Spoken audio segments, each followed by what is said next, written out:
자, 이어서 고조선에 관해서 세 번째 녹화를 시작하겠습니다. BC 세기에 대해서였습니다. 자, 이번은 이제 4, 5, 6, 7, 8번까지입니다.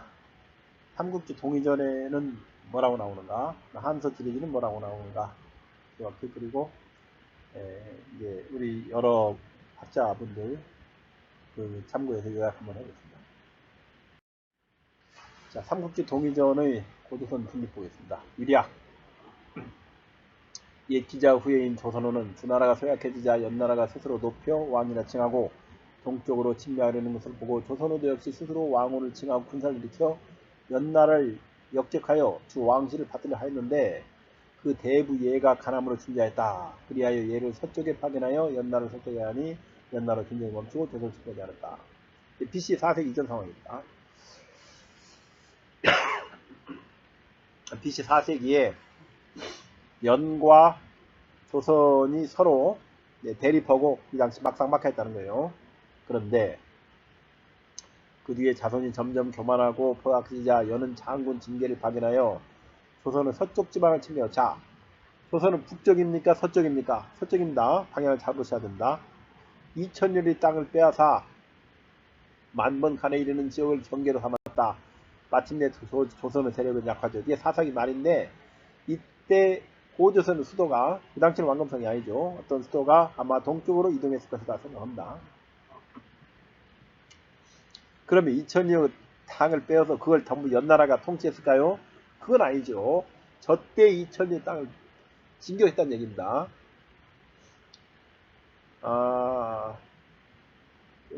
이때 저는 개인적인 얘기인데 요수에서 폐수로 국경 이동한 것이 아닌가, 그렇게 보겠습니다. 나나 정도가 국경이다가 대르가 정도가 국경이 된 게 아닌가 보고 있어요. 그다음 진나라 천하를 통일한 뒤 몽화를 시켜 장성을 쌓게 하여 요동회까지 이르렀다. 왜 요서가 안 나오고 계속 요동만 나오죠? 이때는 지금의 요동과 요서가 전부 다 요동이었어요. 그렇기 때문에 요동만 나오는 겁니다. 이때 조선왕 구가 왕이 되었는데 진나라 습격이 두려워한 나머지 정략상 진나라에 복성을 하였으나 조연 나가지 않았다. 두 가지 그 아들 준이 지배하였다. 이게 바로 BC 3세기 말 상황입니다.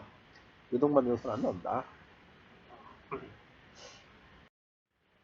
그 뒤 10년이 지나 진승과 항우가 군사를 이렇게 천하가 이루어지자 연제조의 백성들이 괴로움을 견딘다면 차츰 준에게 망명하므로 주는 이들을 서부 지역에 거주하겠다. 중요합니다. 고조선은 북쪽이 아니고 서부 지역에 거주하겠어요. 고조는 북부 아닙니다. 한날에 잇들어 농관으로 연왕을 삼으니 조선과 연은 폐수를 경계하게 됐다. 이때 폐수로 경계돼요. 그전에는 폐수가 경계 아닐 수도 있습니다. 이때 폐수가 경계된 거예요. 농관이 하늘 배반하고 흉노로 도망간 뒤 연나라 사람 유만도 망명하여 오랑캐 복장을 하고 동으로 폐수를 건너 주례한 거다. 폐수가 주나라 국에 있는 건 B3세기 전이잖아요. 그전은 어디일까? 그전은 폐수가 아니다라는 얘기죠. 그전은 저는 요수가 아닌가 이렇게 보고 있습니다. 유만이 서쪽 병마에 거주하도록 해주면 중국의 망명자들을 거두어 조선은 변병이 되겠다고 주소해라. 북쪽에 아니고 서쪽의 변방에 거주하는 겁니다. 방향을 잡으셔야 됩니다. 주는 그를 믿고 박사에 임명하고 규를 하사하며 백리의 땅을 봉해 서쪽 병을 시키라. 북쪽에 아니고 서쪽 시키는 거예요. 유만이 중국의 망명자들 유일하여 그 무리가 점점 많아져 사람을 주력에 파견하여 소가히 말하기를 저기서 말하기를 한나라 군대가 열군 겨들어오니 왕궁에 들어가 수비하기를 청합니다. 왕궁에 들어가 지키겠다 이거 자기가 하고는 드디어 겨들어서 주를 공격했다. 주는 만과 싸워서나 상대하지 못했다. 새로운 이주민 세력이 새로운 기술과 문명으로 갖추고 오기 때문에 더 이제 발전된 기술로 세력이 강했다는 뜻입니다. 전국시대의 혼란을 피운 인민자 대표 유만에게 고조선은 왕권이 교대됐다 이거죠. BC 2세기로 넘어가면서 고조선의 왕권이 교대돼서 이때부터 고조선을 유만조선이라고 합니다. 왜 유만조선을 부르느냐? 준왕이 천도예요. 자기 따르는 백성들을 데리고 하느 땅으로 들어가서 국가를 세웁니다. 그게 준왕조선이에요. 주로한 그 근신과 군인들이 건너려 도망하여 바다를 경유하여 육로까지 해롭니다. 한은 지역에 거주하면 스스로 한왕을 하였다. 한은 어디까지 합니다. 한반도가 지금 한왕입니다. 준왕조선, 즉 준왕조선이 남아있을 때 마한정이요. 이게 준왕조선인 겁니다. 준왕에서 시작하는. 나중에 준왕조선이 다시 남아요. 이게 마한정이에요.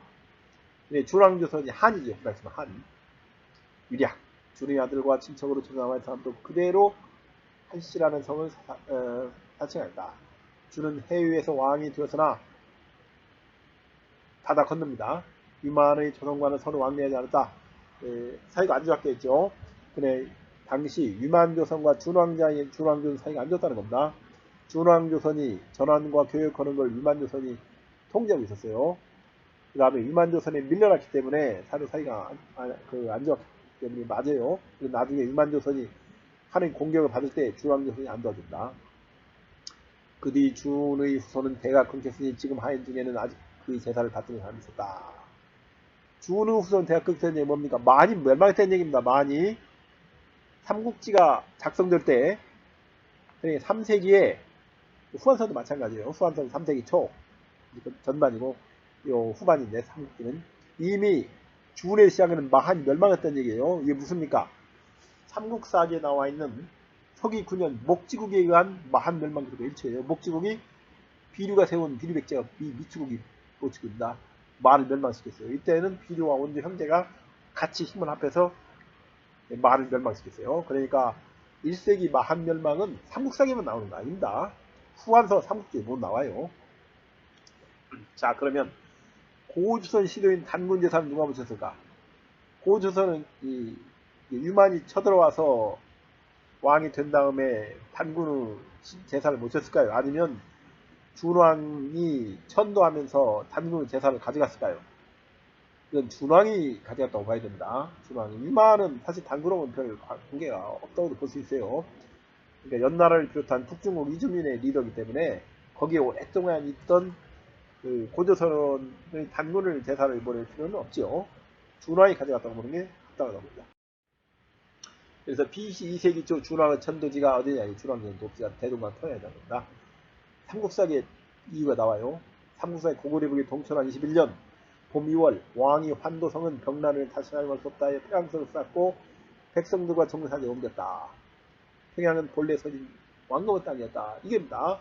이 기록이 대동강 평양으로 천도하며 쓴 얘기인데 대동강 평양이 과거 준왕 조선의 땅이었다. 이런 겁니다. 이 고구려본기 기록이 바로 준왕조선의 도읍지, 준왕이 천도한 곳이 대동강 평양이라는 삼국사기 증거로 봐요. 증거입니다. 전쟁이 언제 끝납니까? 245년 10월에 끝나요. 46년이 아닙니다. 1년 3개월 후니까 충분히 석사할 만한 거죠. 그 다음에 요동은 낙랑군은 313년에 고구려 공격을 받고 요소 이동합니다. 이것도 나옵니다. 나중에. BC 세기 초 준왕 집단은 헤로이즈와 BC 세기 말 역계경 집단은 용로이즈. 여기도 한 100년 차이가 있는데 그렇습니다. 일제히 우거가 격파하기 전에 조선상 역계경이 우거왕에게 가나했으나 받아들이지 않자 동쪽의 진국이다. 동쪽의 진국입니다. 그러니까 유만조선과 진국은 동서로 있어요. 남부로 있는 게 아닙니다. 유만조선 서동으로 있습니다. 이후 BC세기 초에 진국인들이 남하여 진환과 변진의 주를 이룬다. 진국인들은 신라 건국보다 먼저 남아있다. 그래 진국이 남아온 것은 1세기, BC 1세기 초예요. 신라 건국보다 좀 일찍 남아있습니다.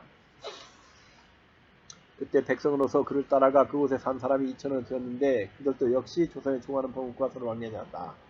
유만조선이 전혀 전쟁할 때 진국이 유만조선을 도와주지 않은 일이 설명해요. 그러니까 부여, 진국, 준왕조선이 전부 다 유만조선을 도와주지 않았어요. 유만조선만 무역, 중개 무역을 독점해서 엄청나게 잘 살아나는 겁니다. 그 당시에.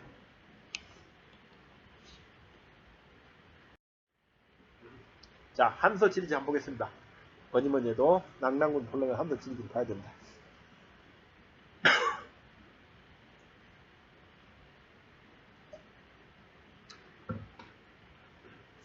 낙랑군 무제 원몽 3년 BC 108년입니다. 열었다. 왕망은 낙선이라 했다. 유주가 북경이에요. 유주에 속한다. 북경에 통치했다는 얘기는 북경 가까운 데 있다는 얘기입니다. 25개 현이 있다. 그 당시 처음에 25개 있어요. 그래가지고 낙랑군 25현 설치 당시 이름이에요. 왜 설치 당시 이름이라고 했느냐? 시간이 지나면 지명이 변경기도 하고 현이 늘어나기도 하고 줄어나기도 하고 줄기도 하고 그런 겁니다. 그렇기 때문에 설치 당시 이름과 25개 있어요. 25개 있는데 제가 1번, 3번, 8번을 집중해 보도록 하겠습니다. 1번이 조선현, 3번이 배수현, 8번이 대방이에요. 25개 현을 어떤 순서로 작성했는가는 모른다. 저게 어떤 순서로 썼는지는 현재 모른다는 거죠. 정확히.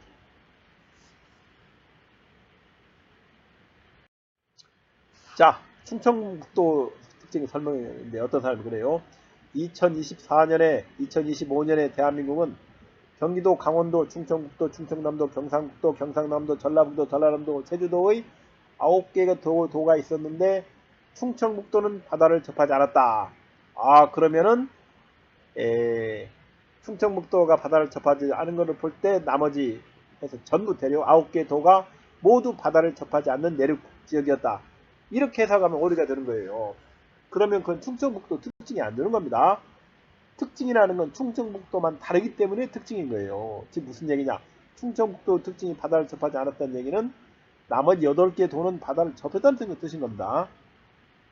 여기 오해가 있어서는 안 됩니다. 조선현, 주나라 무왕이 기자를 봉한 곳이다. 아하, 25현이니까 당시 주나라 무왕이 25명의 기자가 각 현에 봉해졌다. 이래 얘기하면 말이 안 되는 거죠. 주나라 무왕이 여기만 봉한 겁니다. 다른 24개 현에는 기자를 봉하지 않았어요. 그러니까 이게 조선현의 특징이 되는 겁니다. 이게 너무나 당연한 겁니다. 조선현 외에는 기자가 봉하지 않았기 때문에 이게 조선현의 특징이 되는 거죠. 하나만 하는 얘기 제가 하고 있습니다. 태수현, 물이 현의 서쪽을 통과하여 또는 서쪽으로 흘러 해석을 두 가지입니다. 증지현의 지번, 증지현에 이르러 바다로 들어간다. 폐수지 증지 폐수가 낙랑군을 통과한다는 얘기예요. 이걸 서쪽으로 흐른다고 해석하기도 하고 서쪽을 통과하기도 해석해요. 제가 보니까 상관없습니다. 낙랑을 통해 폐수현에서만 물이 서쪽으로 흘렀다는 얘기는 뭐예요? 그게 폐수현 특징이라는 낙랑군은 서쪽으로 흐르지 폐수는 다른 지역은 서쪽으로 흐르지 않는다는 얘기입니다. 즉 이런 다른 현들과 구분되는 폐수현만의 특징이라는 얘기예요. 나머지 현들은 그렇지 않기 때문에 저에겐 폐수는 서쪽으로 흐르지 않는 강이라는 걸 뜻하는 거예요. 그러니까 저게 특징이 되는 거죠. 당연한 얘기입니다. 근데 저 기록은 폐수현이 물이 현이 서쪽으로 통과하죠. 서쪽으로 흘러 증지현에 이르러 바다로 들어간다는 얘기는 폐수가 서쪽으로 흐르는 강이 될 수 없다는 증거로 쓰여요. 이게 증거로. 수경을 한번 보겠습니다. 수경. 전한 상읍이라는 사람이 썼다고 하는데 일부에서는 불확실을 갖고 그러게 합니다. 중국 각지 하천과 수계를 기록한 질에서 거기 뭐라고 써있냐? 폐수는 낙랑군 누방해를 나와서 동남쪽으로 흐른다고 했습니다. 그래서 임페의 동쪽으로 들어간다. 동쪽으로 바다로 들어간다. 즉 대학서로 흐른다는 얘기예요. 동남쪽으로 흘러서 그러니까 서쪽에서 동쪽으로 흐르는데 대학서로 흐른다. 그래서 동쪽으로 바다로 들어간다.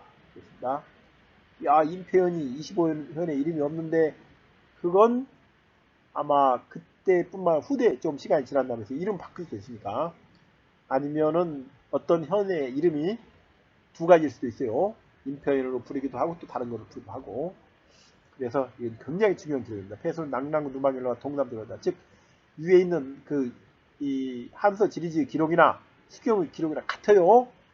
폐수는 서쪽으로 흐르지 않고 동쪽으로 바다로 들어간다는 줄 똑같은 얘기가 있어요. 그러니 수평으로 들어가는 게 아니고 대각선으로 흐른다는 얘기죠. 네. 그 다음 설문에 잡보겠습니다. 후한 허지 있었는데 뭐 한자의 해설서다. 여기도 마찬가지예요. 폐수는 낙랑군 누방에나 동쪽으로 바다에 된다. 같습니다. 무슨 말이냐면 폐수 흐르는 방향에 대해 한서, 수경, 설문해자가 모두 통일해요. 단 하나의 모순도 없습니다. 대방현도 비슷한 점인데 대방은 이제 그 폐수 남쪽에 대수가 흐르는 지역입니다. 대수가 서쪽으로 흘러 대방에 이르러 바다로 들어간다. 대서쪽 대방 여기도 마찬가지입니다. 이것도 그 대수가 서쪽으로 흐르는 강이 될 수 없다는 증거로 쓰여요. 동쪽으로 흐른다는 거죠. 그 폐수가 대수가 꺾이는 부분이 있어요. 물이 꺾이는 부분 또는 뭐 물이 닿는 부분이 서쪽에 이렇게 해서 그런 거지만 대수는 낙랑구 변동 흐름강이다. 폐수연과 비슷한 개념입니다. 같은 개념이에요. 대방에는 바닷가에 위치한다. 바닷가는 어디입니까? 바래만 하면 요동만 둘 중 하나일 거예요. 그러면 BC 2세기 말고 후에 기록이 있어요. 4세기 후반에서 5, 6세기 삼국사기가 뭐라고 했느냐예요. 거기 보면 살수는 청정강입니다. 폐수가 대동강이에요. 4세기 말 이후 광개토 4년에 가을 8월 폐수에서 백제국을 격파할 때 대동강입니다. 그리고 대수는 예성강이에요. 같이 가요. 그러니까 폐수 아래에 대수가 있고 폐수가 큰 강이고 대수는 작은 강이고 둘이 나란히 흐르고 짝으로 옮기니까 같습니다. 수경주에 뭐라고 써있냐. 중국 남북조시대 질서다. 수경이란 책의 주석이 중학전생이다. 수경주도 삼국사기 기록을 확인해요. 6세기 초에 폐수는 대동강이라고 있습니다. 고구려 사신의 그 증언을 빌려가지고 그러니까 삼국사기 기록과 수경지 기록이 참 맞아요. 하나도 이상한 게 없습니다. 지금까지 못 손들어 계십니까? 없어요. 요수, 폐수, 열수, 요약, 윤내연, 신백강설 몇 가지 되겠습니다. 윤내연 선생님은 자 제가 특정인의 이름을 얘기 않는데 지금 윤내연 선생님은 50년 전에 사실 50년 더 된다고 합니다. 남한에서 선구적 혁명적인 연구소예요. 다들 폐수가 청천강이고 열수가 대동강이라고 할 때 폐수가 난하고 열수가 대릉하다고 합니다. 난하가 폐수였다. 요게 전한과 국경이었고 난하가 대릉하가 열수였다. 그 대릉하 서쪽에 왕검성이 있었다고 하십니다. 틀렸습니다. 틀렸어요. 왜 틀렸느냐? 현대 지도로 판단한 거예요. 현대 지도. 지금 이 현대 지도인데 BC 2세기 지도로 판단해야죠. 현대 지도로 놓고 보니까 이렇게 되는 겁니다. 그래서 아마 이 윤내연 선생님이 2200 BC 2세기 지도를 봤으면 생각이 조금 바뀌었습니다. 그리고 이분은 이제 요서가 요동이라고 했는데 요서와 요동 모두 요동이었어요. 당시에는 그러나 그 사소한 겁니다. 크게 보면은 거기서 거기에요. 그러니까 능하가 폐수고 능하가 요하가 열수였어요. 요하가 그 다음에 난하가 그 요수입니다. 그러니까 난하, 대능하, 요하가 요수, 폐수, 대수고 대능하 밑에 있는 작은 강 소능하가 대수입니다. 제가 판단할 때는 그렇게 해야 모든 사료가 하나로 맞게 된다. 그 당시 지명이 맞아요. 그런데 제가 보는 것이나 사실은 윤내연 교수님이랑 크게 보면은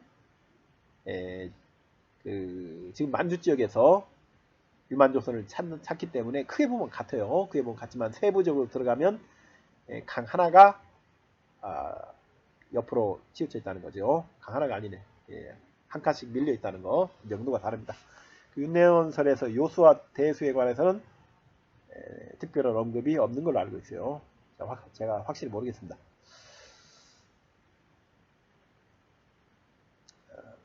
윤내연설은 그 당시로는 혁명적인 학설이었고 이 때문에 윤내연 교수님께서 고생을 많이 하신 걸로 알고 있습니다. 북한 학설과 비슷하다 해서 공격을 받았는데 그런 건 정말 말도 안 되는 공격이라고 생각해요. 어떤 사료와 문헌 사료와 또는 고고학 사료와 모순되기 때문에 뭐 틀렸다 이렇게 얘기할 수 없지만 어느 나라 학설과 뭐 비슷하기 때문에 틀렸다 이런 것은 절대 얘기해서는 안 됩니다. 저는 이제 그런 것은 이제 잘못이라고 생각합니다.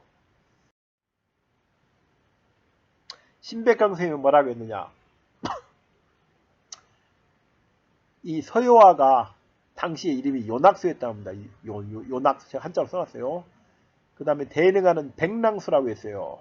그러면 위에 그 서효화 이 시라무엔 강이에요. 시라무엔 강과 대능하 사이에 요서지역 그 지역을 뭐라고 불렀을까? 그 당시 사람들은 요낙수, 낙랑수 뭐라고 불렀습니까? 제일 좋은 글자 뒤에 가운데가 하나씩 골라가지고 요낙수의 낙, 백랑수의 낭을 따가지고 낙랑 지역이라고 불렀다. 그래 낙랑 어원이 지명에서 강림에서 왔다는 기록은 맞다. 존경하는 신백강 선생님께서 말씀하셨어요. 낭랑이라는 지명이 강일에 맞다는 기록은 정확하다 이죠. 노낙수와 백랑수 이름 하나씩 따가지고 서해와 대릉하 사이의 이 지역을 고조선인들이 낭랑지역이라고 불렀다. 그래서 이게 낭랑이라는 단어 시원이다 이렇게 말씀하셨습니다. 저는 맞다고 봅니다. 틀릴 이유가 없어요. 모든 사서에서 단 하나도 모순이 안 됩니다. 그래서 저는 이 신백강 선생님의 설을 지지합니다.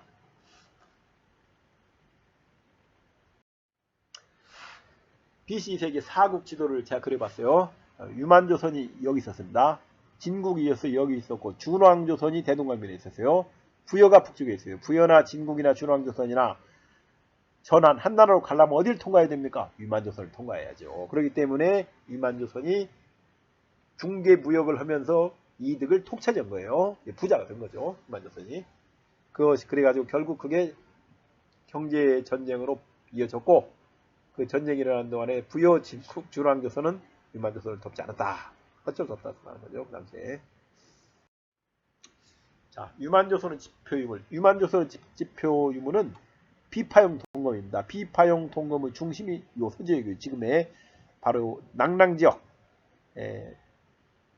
그 요낙수와 백랑수 그 사이 지역, 지금의 대릉하 주변, 나나와 묘화 사이가 지금의 요소예요.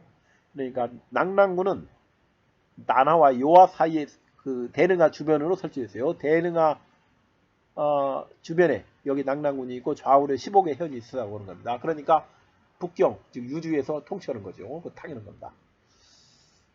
이 비파형 동검의 대개 청천강까지가 그 많이 나옵니다. 여기까지가.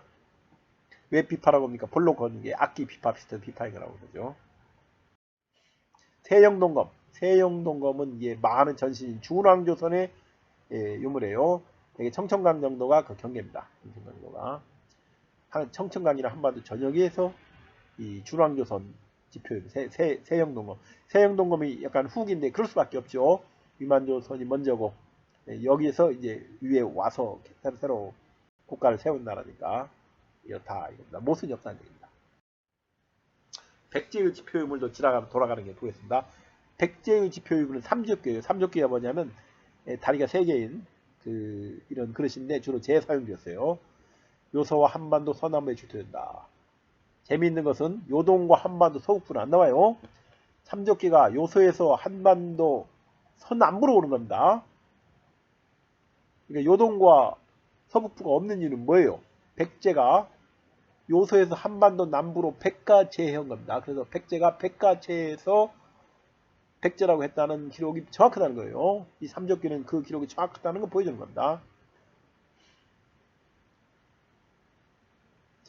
그럼 어디로 그 백가제해를 했느냐? 지금 요동만에서 출발해 가지고 그 선단이 약 10몇 년 동안에 뭐 1년 만에 백가제해 하는 게 아니까 10몇 년 동안에 한반도 남부에 지금의 제가 잊어버렸습니다. 충청남도와 경기도 중간 정도 그쪽으로 도착했다고 합니다. 그에 관한 연구가 나와 있어요. 대선단이 그쪽으로 도착했습니다. 그러니까 건국 후 10년 후에 마한을 만난 거죠. 금강역에 도착해가지고 선단이 거기서 마한을 만난 겁니다. BC 세기 3국 건국기 지도예요. 그래서 건국기 어디 있었냐? 백제가 여기 있었어요. 요동만에. 낭랑군이 여기 있었고 고구려는 여기, 부여는 여기, 낭랑국이 대동강, 청천강 여 사이에 있었습니다. 신라가 왜 여기 있습니까?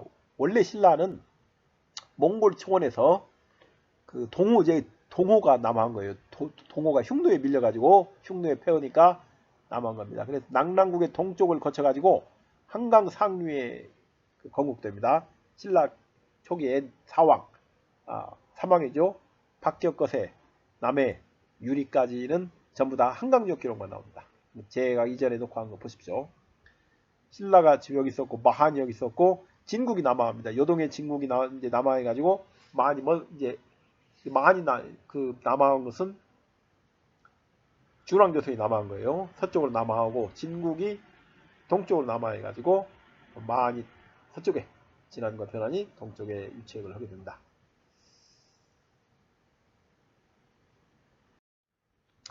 그 낙랑국 건국에서 그 낙랑국 건국 기록을 찾을 수 있어요. 낙랑국이 어떻게 건국돼요? 낙랑국은 중국 사료가 낙랑군은 조선이라고 부르지 않는데 낙랑국은 조선이라고 부릅니다. 그건 당연해요. 조선이 멸망한 그 유민들이 건국했기 때문에. 자, 한사군의 통치를 피해 고조선인들이 동쪽으로 대거 이주했어요. 새로운 국가가 건국되면 이주가 가속화되어 한사군 인구가 줄어듭니다. 당연해요. 그러면 한사군 인구가 줄으면 어떻게 됩니까? 인구가 계속 줄면 한사군이 4개에서 한두 개로 줄어드는 겁니다. 그러겠죠? 그리고 사람들이 계속 동쪽으로 이주하면 군현의 취소도 백성들을 따라 동쪽으로 이동하는 겁니다. 이거 당연한 거예요. 보통 국가가 멸망하면 한 세대 기록 30년 넘지 않습니다. 한 30년, 20, 30년을 썼어요. 후에 그 유민들의 국가가 건국되는 겁니다. 그러면 따라서 BC 108년에 고조선이 망했으므로 대략 한 세대 먼저 언제입니까? BC 80년이에요. BC 80년경에 혹시 한사군이 축소되었거나 치소가 동쪽으로 이동한 기록이 있으면 그게 바로 낙랑국 건국 기록이 되는 겁니다. 제가 이 정도 얘기하면 이제 다 낙랑국이 그때 건국되구만. 한서 소재 본기 10원 5년 BC 82년에 어떤 일이 벌어집니까? 진번군과 임농군을 폐지하여 낙랑군에 통합되어 점차 그 다음에 현토는 위치가 이동해요. 동쪽으로. 이때 낙랑군 치소가 요동의 열수 요합니다. 서쪽에서 동쪽으로 이동했다고 봅니다. 그러니까 지금의 조양시 부근에서 심양시 부근으로 이 낙랑군의 치소가 이동했다고 봐요. 그리고 그 후에 뭘 만납니까? 백제를 만나요. 백제가 BC 1세기 후반 3세기 사이에 만난 낙랑군이 국가의 동쪽에서 요동에 있었다 이거예요. 삼국사기 기록과 일치한다. 한서 소재 본기 기록은 삼국사기 백제 본기 일치예요. 당시 낙랑군 치소 오늘날 심양시 부근으로 찍는다. 백제가 만난 그 낙랑군이죠.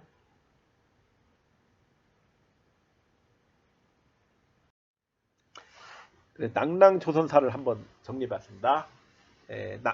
낙랑조선이 뭡니까? 낙랑국과 낙랑군이 전부 다 낙랑조선인들의 국가였어요. 그렇기 때문에 둘을 합쳐서 낙랑조선이라고 하는 겁니다. 우리에게는 어느 쪽이 중요합니까? 둘 다 중요합니다. 어느 쪽이 중요하고 어느 쪽이 안 중요하고 어디 있어요? 둘 다 중요합니다. 낙랑군은 BC 108년 전환 요소에서 동쪽으로 민족대국이 발생했다. 이외에 그래서 BC 1세기에는 BC 80년경 대동강변에 낙랑국이 건국됐다. 준왕조선을 남쪽으로 밀어냈다. 그 남쪽으로 밀어낸 준왕조선이 마이 되는 거예요. 마이 성립하는 거예요.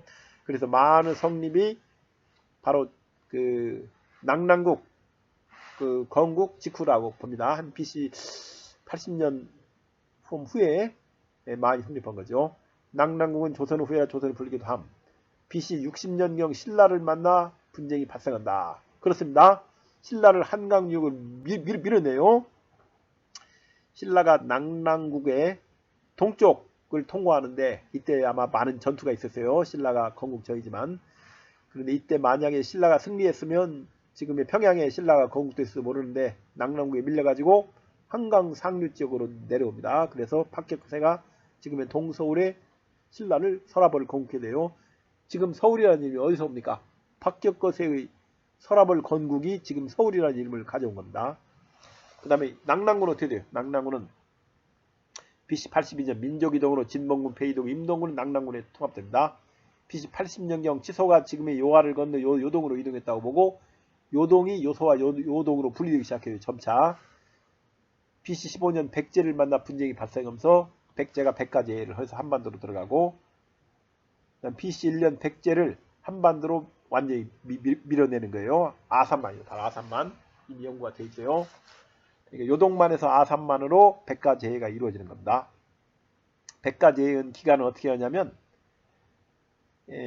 그 백제 번기 온조왕조가 낙랑군, 낙랑태수를 만납니다. 이때부터 싸움이 일어나죠. 그래서 마한을 만날 때 그때부터 대규모 이주가 시작해가지고 낙랑군과 헤어질 때 이제 이주가 끝났다고 봐요. 그게 한 10여 년 정도 됩니다. 1세기에 낙랑궁은 어떤 일이 있었냐면 37년에 고구려가 망해요. 그래서 5천여 백성들이 한강 상류 신라로 투항합니다. 기원 정확합니다. 44년에 후한 광무제의 도움으로 광복해요. 낙랑궁이. 이후 중요합니다. 이후 후한 낙랑궁 유물이 훑어지기 시작해요. 평양에서 낙랑궁 유물이 훑어지는 것이 바로 AD 44년 이후입니다. 후한 광무제의 도움으로 이제 광복한 다음에 설정했는데 왜 그럽니까? 오른쪽에 적어놨어요. 낙랑군은 25년에 후한의 통치가 시작됩니다. 그 다음에 요소와 요동이 지금처럼 이제 AD 1세기에 고정이 되고 44년에는 요동은 낙랑태수가 대동강의 낙랑국을 관할해요. 왜 그럽니까? 후한 광무제의 도움으로 광복한 다음에 요동은 낙랑태수에게 대동강의 낙랑국 통치를 맡기는 거죠. 이때부터 대동강의 낙랑국을 낙랑군으로 호칭합니다. 실제로 낙랑군 유물들이 조금 발굴되기 시작하는데 지금 평양에서 발굴되는 낙랑군 유물들이 전부 대부분이 후한시대 이후입니다. 그리고 47년에 고구려인 1만호가 낙랑군에 투항하는 것이 나옵니다. 여기 낙랑군은 요동은 낙랑군에 투항하는 겁니다. 그러니까 신라는 대동강의 낙랑군만 만나고 백제는 요동의 낙랑군만 만나고 고구려는 양쪽 다 만나요. 그게 다릅니다. 이 세계는 어떤 일이 벌어지냐. 대동강의 낙랑국은 후한과 고구려 간섭 속에 동부가 자유무역지대로 어려운 통일문제예요. 중간에 아슬아슬하게 국가를 유지하는 겁니다. 반면에 요동은 낙랑군은 111년에 부여 공격을 받아요. 요동에 있으니까 당연히 받겠죠. 146년에는 고구려가 요동을 공격하여 낙랑태수 처단을 절하고 당연한 얘기입니다. 190년경에 공손도 통치에 들어가게 돼요. 낙랑군이. 그 다음에 3세기 봅시다. 그럼 낙랑국, 대동강 낙랑국은 어떻게 됩니까? 245년 이후 침공 실패 후 고구려가 직접 통치해요. 고구려가 더 이상 못 오게 합니다. 그 위나라가 더 이상 대동강역 올 수가 없게 됐어요. 그래야 됩니까? 목지국 상대로 그 자유무역 할 수 있는 그 땅을 요구를 합니다. 그 질환 지역을 띄어서 달라. 그러다가 이제 목지국과 전투가 벌어져요. 이게 대방 그려졌습니다. 목지국 백제입니다. 백제가 국호가 목지국 국호예요. 247년에 고구려가 지금의 낙랑국, 지금의 평양으로 천들어오게 돼요. 그러면서 낙랑국은 명목상 왕통만 여조합니다. 3세기에 낙랑군 보겠습니다. 203년 낙랑군 남쪽 요하루의 대방군 설치해요. 203년에 요하루 대방군 설치한 그 대방 조선인들이 대거 동쪽으로 다시 이주합니다. 예전에 낙랑군 설치해서 이주하지 똑같아요. 대방군 설치하면서 그게 반복되는 거예요. 그래서 지금의 비교적 그 힘의 공백지대는 황해도까지 가게 됩니다. 황해도를 내려오니까 공손씨가 관리를 보냅니다. 계속 백성들을. 육로로 갑니까? 해로로 갑니까? 육로는 못 가죠. 고구려에 막혀서. 그래서 해로로 공손씨가 황해도까지 관리들을 보내서 통치를 해요. 203년부터 이 신라와 백제에 대한 말갈의 2차 공습이 시작돼요. 그러니까 말갈이 처음 국초에 좀 나오다가 중간에 안 나오다가 거의 한 1세기 동안 안 나오다가 203년부터 신라와 백제의 말갈이 대거 나타나기 시작하는데 왜 203년입니까? 그 대방군 설치한 거예요. 그 대방 조선인, 고구려 변방에 살던 대방 조선인들을 삼국사에는 말갈이라 그렇게 기록한 겁니다. 그 다음에 238년 공손년 멸망 위나라 통치에 들어가요. 낙랑군은 요동의 낙랑입니다. 그 다음에 245년 낙랑태수 유무가 위의 고구려 정부에 협력합니다. 그 다음 4세기 봅시다. 낙랑국은 어떻게 되느냐? 300년 대방국과의 신라의 규복해요. 그래서 멸망합니다. 멸망은 당연해요. 그 고구려가 대동강으로 천도한 다음에 밑에 황해도 그 대방국 이제 대방군 공국들인데 삼국사를 보면은 압력을 가하고 하니까 더 이상 못 버티는 거죠. 그 명목상 형식적인 왕실이 대방국 낙랑국이 다 신라에 귀복합니다. 그래서 낙랑국은 약 380년 한 15명 정도 되지 않았을까 왕이 추적입니다. 정도가 있었어요. 대방국은 42년 사망으로 멸망합니다. 258년에서 300년이에요. 저걸 어떻게 합니까? 삼국사기를 봉하는 겁니다. 왕이 3명인지 4명인지 어떻게 알아요? 삼국사기 봉하는 거예요. 삼국사기 어디에 대방국 왕이 3명이나 나옵니까? 책을 잘 봐야 됩니다. 앞에 제가 녹화를 해놨어요. 대방국은 258년에서 300년까지 있던 우리 왕조 중에 하나였다. 그런 거죠. 그 다음에 요동의 낙랑군을 보겠습니다. 313년 진말 서진 말에요.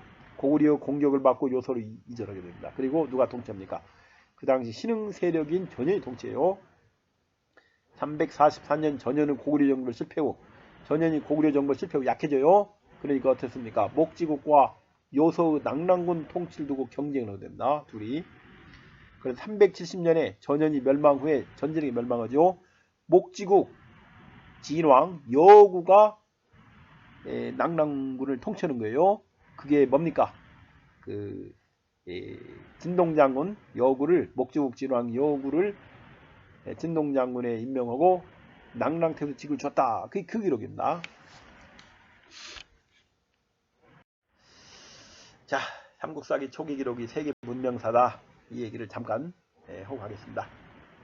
동호 본기, 몽골 초원의 동호 제국, 흉노 이전에 천년 이상 북아시아를 지배하던 동호 본기는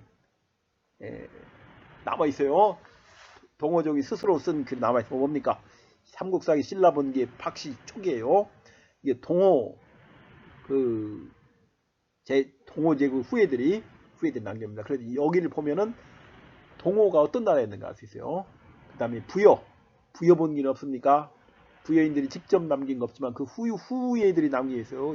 요하 문명인데 고구려 초기 해시왕조, 고시 태조왕 넘어가기 전에, 그 다음에 백제본기의 원조왕에서 구수왕조 초기에 여기가 부여의 문명을 기록하고 있습니다. 이걸 보고 부여가 어떤 나라였는가를 알 수 있어요.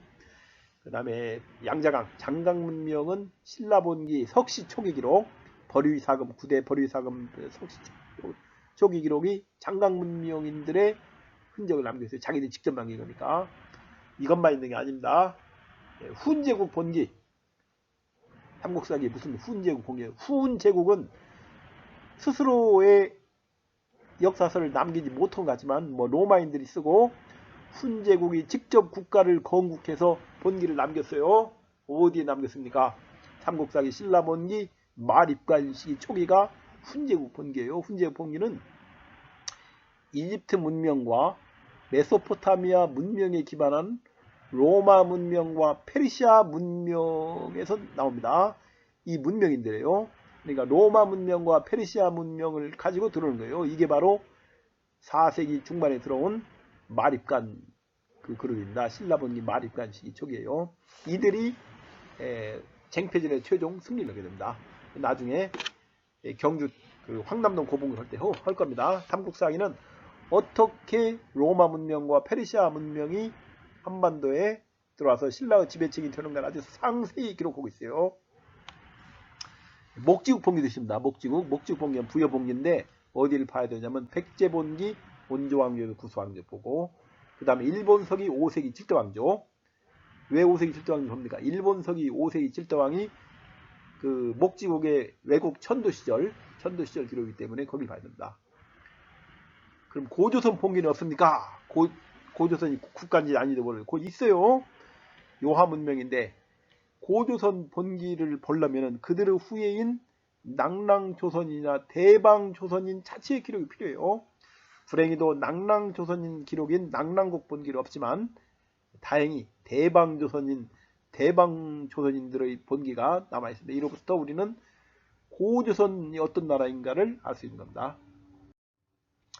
하나 예를 들어봅니다. 동호제국, 초원문명 동호제국은 어떤 통치 조직을 가지고 있었는가? 삼국사에 나옵니다. 신라본기 유리사금 9년 32년 다음 관직의 다음과 같은 습침을 두었다. 1. 이벌찬, 2. 적찬, 3. 잡찬, 4. 바진찬, 5. 대하찬, 6. 아찬, 7. 일기찬, 8. 사찬 등등등등. 갑자기 등장하는 신라의 이런 복잡한 정치 구조가 어느 날 갑자기 이루어진 게 아닙니다. 동호제국, 몽골 초원을 흉노 이전에 수천 년 지배하던 동호제국의 통치 조직으로부터 기반한 거예요. 어디를 보면 고구려는 2세기에 국가체제를 태조왕 때 완비하고, 백제는 3세기 고유왕 때 완비하고, 신라는 4세기 내무왕 때 완비했대. 틀렸어요. 삼국사를 보면 신라가 제일 빠릅니다. 신라가 1세기예요. 신라가 1세기.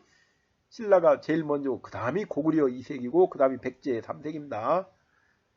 삼국사에는 신라가 제일 빠르다고 했습니다. 이건 당연한 겁니다. 근데 이게 동호제국, 그 어떤 국가에 있는가를 보려면 박씨 초창기를 보면 돼요. 고조선은 통치기구가 어떤 국가에 있는가는 바로 대방조선인들의 기록이 남아 있습니다. 203년 요하르 요동반이고 대방군 설치돼요. 대방조선 동쪽 대주로 낙랑군 설치 때 낙랑군 건국에 비쌉니다. 203년부터 백제봉교 신라봉교 2차 말갈공습이 시작되네요. 234년에 백제의 말갈왕조, 즉 대방조선 왕조가 설립되는 이 고위왕조예요. 고위왕조는 보면 백제 이전 시대와는 아예 전혀 달라요. 복잡한 정치 구조가 등장합니다. 전혀 다른 문명이 출현해요.